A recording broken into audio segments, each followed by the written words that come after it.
ವೀಕ್ಷಕರೇ, TV1ನ ವಿಶೇಷ ಸಂದರ್ಶನಕ್ಕೆ ಸ್ವಾಗತ. ನಾನು ಜೀವಿತಾ ಶೇಖರ್. ಮನ್ಸಿದ್ರೆ ಮಾರ್ಗ. ಹೆಣ್ಮಕ್ಳು ಮನ್ಸು ಮಾಡಿದ್ರೆ ಎಂತಹ ಸಾಧನೆ ಬೇಕಾದರೂ ಮಾಡ್ತಾರೆ ಅನ್ನೋದಕ್ಕೆ ಜ್ವಲಂತ ಉದಾಹರಣೆ ಇವತ್ತಿನ ನಮ್ಮ ಕಾರ್ಯಕ್ರಮದ ಮುಖ್ಯ ಅತಿಥಿಯಾಗಿರುವಂತಹ ಉದಯ ಅವರು.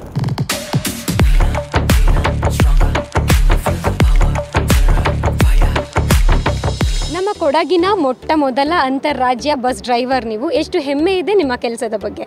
പിന്നെ ഇത് ആദ്യമായിട്ട് എടുക്കുമ്പോൾ ഇതിൻ്റെ ക്ലാസിക് ബസ്സിൻ്റെ ഓണറായിട്ടുള്ള ഹബീബ്ക്ക നല്ല സപ്പോർട്ട് ചെയ്യുന്നു.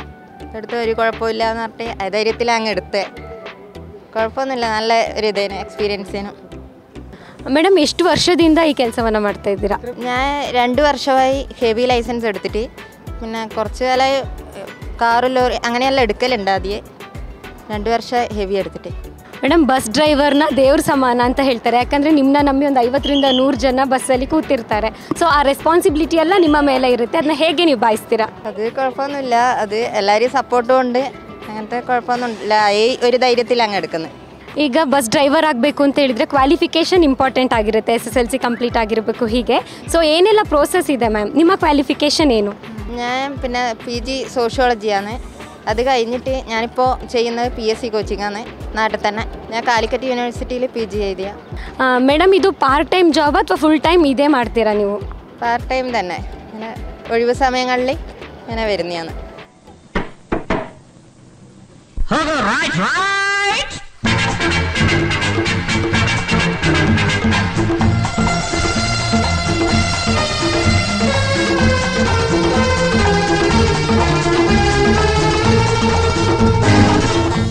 ಮೇಡಮ್, ಡ್ರೈವಿಂಗ್ ಮಾಡಲಿಕ್ಕೆ ಏನು ಕ್ರೇಜ್ ಬಂತು? ಏನಾದರೂ ನೋಡಿ ಇನ್ಸ್ಪೈರ್ ಆಗಿರಬೇಕು ಅಲ್ವಾ? ನಿಮಗೆ ಏನು ನೋಡಿ ಇನ್ಸ್ಪೈರ್ ಆಯಿತು?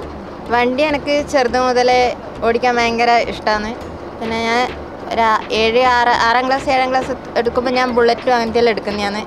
ബൈക്കുകൾ, പിന്നെ കാറ്, പിന്നെ അതുവഴി ലോറി അങ്ങനെയെല്ലാം എടുത്തിട്ട് ഇങ്ങനെ വന്നത്.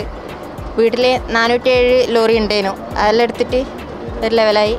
പിന്നെ എൻ്റെ മൂത്തച്ഛൻ്റെ മോനാന്ന് എന്നെ പഠിപ്പിച്ച ഡ്രൈവിങ്. അവർ ലോറിയിലെ ഡ്രൈവറാണ്. പേര് പ്രസാദ്. ಮೇಡಮ್, ನೀವು ಲಾಂಗ್ ಡ್ರೈವ್ ಮಾಡಿದ್ದೀರಾ? ഞാൻ നാഷണൽ പെർമിറ്റ് ലോറിയിൽ മട്ടന്നൂരിൽ നിന്ന് പേട്ടക്കേക്കെല്ലാം വന്നിട്ടുണ്ട്. വീരാജുപേട്ട അങ്ങനെയെല്ലാം വന്നിട്ടുണ്ട്. അങ്ങോട്ടും അതുപോലെ പോയിട്ടുണ്ട്. ಮೇಡಮ್, ದಿನಕ್ಕೆ ಎಲ್ಲಿಂದ ಎಲ್ಲಿಯವರೆಗೆ ಎಷ್ಟು ಟ್ರಿಪ್ ಹೋಗ್ತೀರಾ? ഞാൻ വരുന്നത് കണ്ണൂർ ടു മടിക്കേരിയാണ്. തിരിച്ചു അതുപോലെ തന്നെ Madikeri to Kannur. Madam, general ಆಗಿ ಗರ್ಲ್ಸ್ ಈ ಫೀಲ್ಡ್ ಚೂಸ್ ಮಾಡೋದು ತುಂಬ ಕಷ್ಟ. ಎಲ್ಲರೂ ಮನೇಲೂ ಬಿಡೋದಿಲ್ಲ ಅಷ್ಟು ಫ್ರೀಯಾಗಿ. ಸೊ ನಿಮ್ಮ ಮನೇಲಿ ಹೇಗೆ ಬಿಟ್ಟರು? ಅವರ ರಿಯಾಕ್ಷನ್ ಹೇಗಿತ್ತು? എല്ലാവരും നല്ല ഒരു ഇത് തന്നെയാണ്. അങ്ങനത്തെ ബുദ്ധിമുട്ടൊന്നും ഉണ്ടായിട്ടില്ല. എല്ലാവരും നല്ല സപ്പോർട്ടാണ്. ಮೇಡಮ್, ನೀವು ಮೊದಲಿಂದನೂ ಇದೇ ಫೀಲ್ಡಿಗೆ ಬರಬೇಕು ಅಂತ ಹೇಳಿದ್ರೆ ಅಥವಾ ನಿಮಗೆ ಬೇರೆ ಯಾವುದೇ ಇಂಟ್ರೆಸ್ಟ್ ಇತ್ತು ಜಾಬ್ಗೆ? അല്ല, ഇത് ഇടയ്ക്ക് അങ്ങനെ ഒരു ഡ്രൈവിങ് ഒരു പാഷനായിട്ട് നടക്കാൻ താല്പര്യമുണ്ട്. ಮೇಡಮ್, ನಮ್ಮ ಯುವ ಪೀಳಿಗೆಗೆ ಏನು ಹೇಳೋದಕ್ಕೆ ಇಷ್ಟಪಡ್ತೀರಾ? ನಿಮ್ಮ ಥರನೇ ಆಗಬೇಕು ಅಂತ ಸಾಕಷ್ಟು ಜನ ಇರ್ತಾರೆ ಅಲ್ವಾ? ಸೊ ಅವರಿಗೆ ಏನು ಹೇಳೋಕ್ಕೆ ಇಷ್ಟಪಡ್ತೀರಾ? എല്ലാവരും ഇങ്ങനെ ഇറങ്ങുക, ഹെവി എടുക്കുക, ബസ് കയറുക, അത്ര തന്നെ. ಮೇಡಮ್, ಇದಕ್ಕಿಂತ ಮುಂಚೆ ಏನು ವರ್ಕ್ ಮಾಡ್ತಾ ಇದ್ರಿ ನೀವು? ഞാൻ നാട്ടിൽ കുറച്ച് ലോക്കൽ ബസ്സിലെല്ലാം പോയതാണ്. കുറച്ചായിട്ട് അജുവ, പിന്നെ ലവ്ലാൻഡ്, PVT അങ്ങനെയെല്ലാം കുറച്ച് ബസ്സിൽ പോയിന്. ನೀವು ಬಸ್ನ ಓಡಿಸುವಾಗ ಪಬ್ಲಿಕ್ ರಿಯಾಕ್ಷನ್ ಹೇಗಿತ್ತು? ಹೇಗೆ ಫೇಸ್ ಮಾಡಿದ್ರಿ ನೀವು ಆ ಚಾಲೆಂಜಸ್ನ?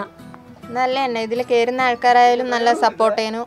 എല്ലാവരും സെൽഫിയെല്ലാം എടുത്ത് നല്ല സപ്പോർട്ട്. പിന്നെ റോഡിലൂടെ പോകുമ്പോൾ വണ്ടിക്കാരെല്ലാം നല്ലൊരു ഇതാണ്. അവരെ ഭാഗത്തുനിന്ന് നല്ല ഇതായിട്ടാണ് കിട്ടുന്നത് സപ്പോർട്ട്. ಮೇಡಮ್, ನೀವು ಬಸ್ ಓಡಿಸುವಾಗ ನೆಗೆಟಿವ್ ಕಮೆಂಟ್ಸ್ ಯಾವುದಾದ್ರೂ ಬಂದು ನೀವು ತುಂಬ ಅದಕ್ಕೆ ತಲೆ ಕೆಡಿಸ್ಕೊಂಡಿದ್ದೀರಾ? നെഗറ്റീവായിട്ട് അങ്ങനെയൊന്നും ഇതുവരെ ഉണ്ടായിട്ടില്ല. അങ്ങനെയൊന്നുമില്ല. ഇവരെല്ലാം ഹബീബ് ഖാൻ്റെ എല്ലാം സപ്പോർട്ടും ഉണ്ട്. അങ്ങനത്തെ കുഴപ്പമൊന്നുമില്ല. പിന്നെ മഷൂദ്ക്ക അങ്ങനെയുള്ളവരാണ് ഇതിൽ കയറാൻ വേണ്ടിയിട്ട് എന്നെ സപ്പോർട്ടിനായിട്ട് ഉള്ളത്. ಮೇಡಮ್, ನೀವು ಕ್ಲಾಸಿಕ್ ಬಸ್ದು ಡ್ರೈವರ್ ಆಗಿ ಎಷ್ಟು ಟೈಮ್ ಆಯಿತು?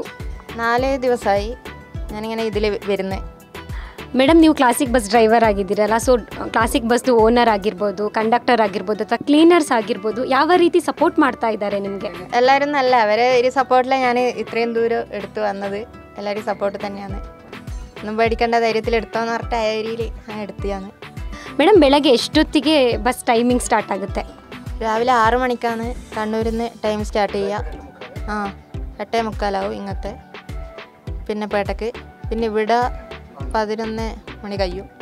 ಮೇಡಮ್, ನೀವೊಂದು ಹುಡುಗಿಯಾಗಿ ಈ ಫೀಲ್ಡಿಗೆ ಬಂದ ಮೇಲೆ ಯಾವುದೆಲ್ಲ ಚಾಲೆಂಜಸ್ನ ಫೇಸ್ ಮಾಡಿರ್ತೀರಲ್ಲ, ಫಿಸಿಕಲ್ ಆಗಿರ್ಬೋದು ಅಥವಾ ಮೆಂಟಲಿ ಆಗಿರ್ಬೋದು, ಸೊ ಎಷ್ಟು ಪ್ರಿಪೇರ್ ಆಗಿರಬೇಕು? ടെൻഷനൊന്നും ഇല്ലാണ്ട് എടുക്കുക. പിന്നെ ശ്രദ്ധ, അതാണ് മെയിനായിട്ട് ഉണ്ടായി അങ്ങനെ എടുക്കുന്നത്. എല്ലാവരും അങ്ങനെ തന്നെ.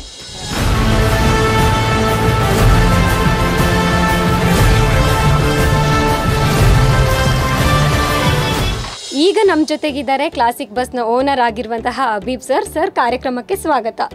ಸರ್, ಒಂದು ಲೇಡಿ ಬಸ್ ಡ್ರೈವರ್ನ ಅಪಾಯಿಂಟ್ ಮಾಡೋದೇ ಒಂದು ದೊಡ್ಡ ಚಾಲೆಂಜ್. ಸೊ ಆ ಐಡಿಯಾ ನಿಮಗೆ ಹೇಗೆ ಬಂತು ಆ್ಯಂಡ್ ಆ ಚಾಲೆಂಜ್ನ ಹೇಗೆ ಫೇಸ್ ಮಾಡಿದ್ರಿ ನೀವು? ಯಾಕೆಂದರೆ ಕೇರಳದಲ್ಲಿ ಬೇರೆ ಲೇಡೀಸ್ಗಳು ಓಡಿಸೋದು ನೋಡಿದ್ದೀನಿ, ಟಿಂಬರ್ ಗಾಡಿ ಓಡಿಸೋದು ನೋಡಿದ್ದೀನಿ. ಇವನೇ ಫೋನ್ ಮುಖಾಂತರ ಕಾಂಟ್ಯಾಕ್ಟ್ ಮಾಡಿದ್ರು ನನಗೆ, ನಾನು ಓಡಿಸ್ಬೇಕು ಅಂತ ಆಸೆ ಇದೆ ಅಂತ. ಓಡಿಸಿ ಅಂತಾರೆ. ಈಗ 4 ಜನ ಓಡಿಸ್ತಾರೆ, ಚೆನ್ನಾಗಿ ಓಡಿಸ್ತಾರೆ. ಸರ್, ಇವಾಗ ಉದಯ ಅವ್ರನ್ನೇ ಇನ್ಸ್ಪಿರೇಷನ್ ಆಗಿ ತಗೊಂಡು ಇನ್ನುಳಿದ ಹೆಣ್ಮಕ್ಳು ನಿಮ್ಮ ಹತ್ರ ಕೆಲಸಕ್ಕೆ ಅಂತ ಬಂದರೆ ಅವಕಾಶ ಕೊಡ್ತೀರಾ ಅವ್ರಿಗೆ ನೀವು? ಖಂಡಿತ ಕೊಡ್ತೀನಿ ಅವಕಾಶ. ಸರ್, ನಾನೀಗ ಕೇಳ್ಪಟ್ಟೆ ಒಂದು ಬಸ್ಸಿಂದ ನೀವು 8 ಬಸ್ ಓನರ್ ಆಗಿದ್ದೀರಾ ಇವಾಗ ಅಂತ ಹೇಳಿ. ಸೊ ಅದು ನಿಜವಾಗ್ಲೂ ಹೇಳ್ಬೇಕಂದ್ರೆ ಅದಷ್ಟು ಸಕ್ಸಸ್ ಈಸಿಯಾಗಿ ಸಿಕ್ಕಿರೋದಿಲ್ಲ, ಹಾರ್ಡ್ ವರ್ಕ್ ತುಂಬಾ ಹಾಕಿರ್ತೀರಾ. ಸೊ ಆ ಹಾರ್ಡ್ ವರ್ಕ್ದು ದಿನಗಳನ್ನ ನಮ್ಮ ಜೊತೆ ಹಂಚ್ಕೋಬೋದಾ? ಈಗ ಸ್ಟಾರ್ಟಿಂಗಿಂದ ಕಂಡಕ್ಟರ್ ಆಗಿದೆ, ಆಮೇಲೆ ಮ್ಯಾನೇಜರ್ ಆಗಿದೆ, ಆಮೇಲೆ ನಾನು ಓನರ್ ಅದೊಂದು ಬಸ್ ತೊಗೊಂಡಿದ್ದೆ. ಕೋವಿಡ್ ಟೈಮಲ್ಲಿ ಒಂದು 4-5 ಬಸ್ ಇತ್ತು. ನಾನು ಬೇರೆ ಹೊರಗೆ ಕಳಿಸಿದೆ, ಕಲ್ಕತ್ತಲ್ಲಿ ಎಲ್ಲ ಓಡಿಸಿದ್ದೀನಿ. ಕೋವಿಡ್ ಸ್ವಲ್ಪ ಪ್ರಾಬ್ಲಮ್ ಆಗಿಲ್ಲ ನನಗೆ, ಅಂತೂ ಓಡಿಸಿದ್ದೀನಲ್ಲ ಕೋವಿಡ್ ಟೈಮಲ್ಲೂ. ಈಗ ಒಂದು 8 ಬಸ್ ಆಗಿದೆ, ಮಾಲೀಕನಾಗಿದ್ದೀನಿ. ಎಷ್ಟು ಖುಷಿ ಇದೆ ಸರ್ ನಿಮಗೆ 1ರಿಂದ 8 ಬಸ್ದು ಓನರ್ ಆಗಿದ್ದೀರಲ್ಲ, ಎಷ್ಟು ಖುಷಿ ಇದೆ, ಎಷ್ಟು ಹೆಮ್ಮೆ ಇದೆ, ಏನು ಹೇಳೋಕ್ಕೆ ಇಷ್ಟಪಡ್ತೀರಾ? ಅಲ್ಲ, ಜನರಿಗೆ ಈ ಬಸ್ ನಿಲ್ಲಿಸ್ಬಿಟ್ಟು SRS ಬಸ್ ಟ್ರಾವೆಲ್ಸ್ ನಿಲ್ಲಿಸ್ಬಿಟ್ಟು ಅವರು 4 ವರ್ಷ ಆಯಿತು, 5 ವರ್ಷ ಆಯಿತು. ನಾನು ತಗೊಂಡಿಗೆ ಓಡಿಸ್ತಾಯಿದ್ದೀನಿ ಅವ್ರದ್ದು. ಈಗ ಜನರಿಗೆ ಒಂದು ಉಪಕಾರ ಆಗಿರೋದು ಓಡಿಸ್ತಾಯಿದ್ದೀನಿ ಅಷ್ಟೇ.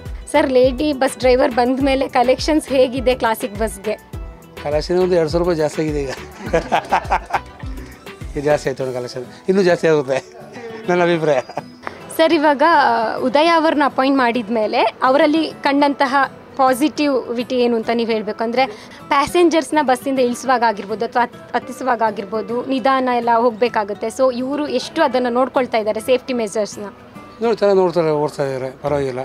ಎಲ್ಲಿ ನಿಲ್ಲಿಸ್ಬೇಕಲ್ಲಿ ನಿಲ್ಲಿಸ್ತಾ ಇದ್ದಾರೆ, ಪರವಾಗಿಲ್ಲ, ಓಡಿಸ್ತಾರೆ, ಚೆನ್ನಾಗಿ ಓಡಿಸ್ತಾರೆ, ತೊಂದರೆ ಇಲ್ಲ, ಚೆನ್ನಾಗಿ ಓಡಿಸ್ತಾರೆ, ತೊಂದರೆ ಇಲ್ಲ. ಇಂಟ್ರೆಸ್ಟ್ ಅಂದರೆ ಭಾರಿ ತೊಂದರೆ ಇರ್ತದೆ, ಚೆನ್ನಾಗಿ ಓಡಿಸ್ತಾರೆ, ಪರವಾಗಿಲ್ಲ. ಸರ್, ನೀವು ನಮ್ಮ ಸಮಾಜಕ್ಕೆ ಹೆಣ್ಮಕ್ಳನ್ನೂ ನಾವು ಡ್ರೈವಿಂಗಿಗೆ ಸೇರಿಸ್ಕೊಳ್ತೀವಿ ಅನ್ನೋ ಒಂದು ಮೆಸೇಜ್ನ ಸೋಷಿಯಲ್ಗೆ ಕೊಟ್ಟಿದ್ದೀರಾ. ಸೊ ಅದೇ ರೀತಿ ನಿಮ್ಮನ್ನು ನೋಡಿ ಫಾಲೋ ಮಾಡೋರು ತುಂಬ ಜನ ಇರ್ತಾರೆ. ಸೊ ಅವ್ರಿಗೆ ನೀವೇನು ಹೇಳೋಕ್ಕೆ ಇಷ್ಟಪಡ್ತೀರಾ? ನಂತರ ಎಲ್ಲರೂ ಕೆಲಸ ಕೊಡಲಿ ಅಂತ ನನ್ನ ಅಭಿಪ್ರಾಯ. ಎಲ್ಲರೂ ಡ್ಯೂಟಿ ಕೊಡಲಿ, ಎಲ್ಲರೂ ಓಡಲಿ. ಸರ್, ಉದಯ ಅವ್ರನ್ನ ಫಸ್ಟ್ ಡೇ ಇಂಟರ್ವ್ಯೂ ಮಾಡಿದಾಗ ಹೇಗಿತ್ತು ನಿಮ್ಮ ರಿಯಾಕ್ಷನ್ ಆ್ಯಂಡ್ ಅವರ ರಿಯಾಕ್ಷನ್? ಸ್ಟಾರ್ಟಿಂಗ್ ನನಗೆ ಒಂದು ಕನ್ಫ್ಯೂಸ್ ಇತ್ತು, ಓಡಿಸ್ತಾರ ಇಲ್ವಾ ಅಂತ. ನಾನು ನೋಡಿದೆ, ಟ್ರಯಲ್ ನೋಡಿದೆ, ಓಡಿಸ್ತಿದ್ರು, ಚೆನ್ನಾಗಿ ಓಡಿಸ್ತಿದ್ರು, ಪರವಾಗಿಲ್ಲ. ಸರ್, ಉದಯ ಅವ್ರನ್ನ ನಿಮಗೆ ರೆಫರ್ ಮಾಡಿದ್ದು ಯಾರು? ಅವ್ರು ಮುಂಚೆ ಏನು ಮಾಡ್ತಾಯಿದ್ರು ನೀವು ಅವ್ರನ್ನ ಕಾಂಟ್ಯಾಕ್ಟ್ ಮಾಡೋದಕ್ಕಿಂತ ಮುಂಚೆ? ಇಲ್ಲ, ನಮ್ಮ ಬಸ್ಸಲ್ಲಿ ಡ್ಯೂಟಿ ಮಾಡೋರು ಮೌರೂಫ್ ಅಂತ ಇದ್ದಾರೆ, ಮಸೂದ್ ಅಂತ. ಅವರು ನನಗೆ ಕಾಂಟ್ಯಾಕ್ಟ್ ಮಾಡಿಕೊಟ್ರು. ಅವ್ರ ಮನೆ ಪಕ್ಕದಿರೋರು. ನನಗೆ ಕೇಳಿದ್ರು, ಗಾಡಿ ಓಡಿಸ್ಬೇಕು, ನಮ್ಮ ಇವರು ಬಂದಿದ್ದಾರೆ ಅಂತ, ಉದಯವರು ಓಡಿಸ್ತಾರೆ ಅಂತ. ಆಯಿತು, ಓಡಿಸಿ ಅಂತ ಹೇಳಿದೆ. ಬಸ್ಸು ಓಡಿಸೋ ಬಸ್ಸಲ್ಲಿ ಯಾವತ್ತೂ ಹೋಗಿಲ್ಲ, ಆದರೆ ಇವತ್ತು ಹೋಗ್ತಾ ಇದ್ದೀನಿ. ತುಂಬ ಖುಷಿ ಆಗ್ತದೆ. ಹುಡುಗಿರು ಈ ಥರ ಸಾಧನೆ ಮಾಡಬೇಕು, ಮುಂದೆ ಬರಬೇಕು. ನನ್ನ ಹೆಸರು ರತ್ನ ಅಂತೇಳಿ.